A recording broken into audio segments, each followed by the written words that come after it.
Comey, have you ever been an anonymous source in news reports about matters relating to the Trump investigation or the Clinton investigation? Never. Wow.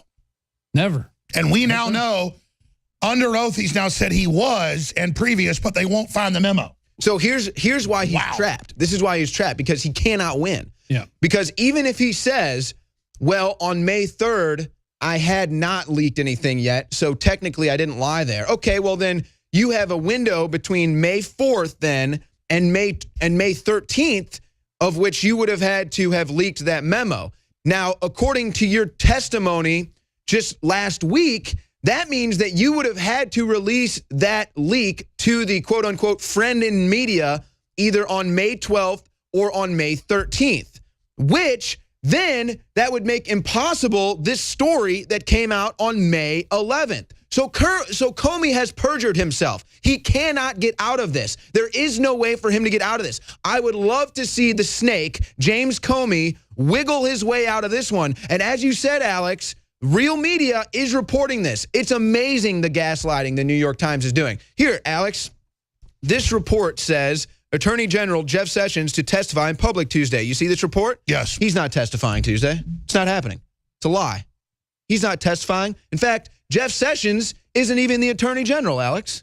Well, they say Trump isn't the president. He stole the election when it was Hillary trying to do it. Have you ever seen more gaslighting than And this? they want to talk about obstruction. Loretta Lynch told him to call the investigation a matter. And that came out in that same hearing that just happened last week. And now Dianne Feinstein is calling out of Loretta Lynch. Yeah, even Feinstein saying, hey, we got to investigate this. Yeah. I actually have a shred of dignity left, and I'll actually say, well here's the deal. They know nobody's buying it if they don't. Right. So they want to get 2 investigations going. In fact, can we queue up Dianne Feinstein? Go ahead, dude. Yeah, well, it just shows you that that's where the obstruction was going on. It wasn't going on with Trump. Trump was saying, if he even said, I hope, because now we don't even know. Trump said he didn't say that. I hope you could let this go. And he said it wasn't an order. He was asked by everybody, was that a direct order? No, it wasn't a direct order. Well, here's the deal. We know he leaked the memo because it's his memo. He didn't give it to the Justice Department. That's illegal. Then we could tell they floated it so they could exaggerate what wasn't there. He knew they were lying about it. He let them lie about what was in the memo that nobody can see. Then he goes and testifies 2 months later after the 18th of February on May 3rd that no one ever tried to influence him. And then he's forced to come back at this hearing and say that's the truth. So he's, again, lying in the memo, lying on the other end. He's lying because he let the media go forward. He's so discredited. And Trump, you see, has a blind spot.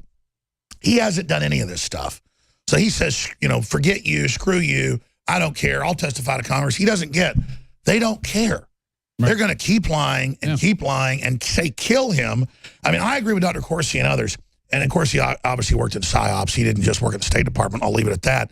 When he says the CIA is getting ready to kill the president, I mean, they're getting ready. I mean, they are pushing. So everybody keeps hearing about his death, that when, oh, you hear he got killed or whatever, you just, like it was supposed to happen. Because they don't want people to riot when they hear it, okay? And this country is in deep crap. And, I mean, folks ask, why am I so behind Trump? It's so obvious. Every enemy, every scumbag, every globalist is against him. And I am just so ashamed of the left and people that are a bunch of bullies running because you didn't get the crime boss Hillary and the stock market's up and you're mad because he doesn't want to bring in unvetted people from failed countries that murder liberals. I mean, the real super right-wing nutballs are the Muslims.